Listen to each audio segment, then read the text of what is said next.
ilalabas na ng ating Department of Justice sa darating na buwan ng Enero ang resolusyon sa kasong tax evasion laban kay dating Chief Justice Renato Corona. Sa huling pagdinig kanina, personal na isinumiti ni Corona ang karagdagan niyang tugon kung saan muli niyang iginiit na walang basihan ang kaso laban sa kanya.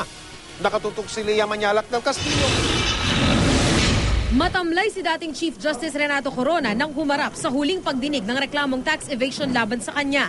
Kasama niya ang asawang si Cristina. Sinumite lang ni Corona ang kanyang rejoinder kung saan giniit niya na walang basehan ang mahigit 120 milyong pisong hinaharap na reklamong tax evasion. The BIR's complaint is an endless series of double counting of the same accounts. That kind of complaint of the BIR is for propaganda. It is not for a court of law. Nahaharap din sa mahigit 30 milyong pisong reklamong tax evasion ng anak niya na si Carla Corona Castillo at asawa nitong si Constantino Castillo. Pero mariin na rin nila itong itinanggi.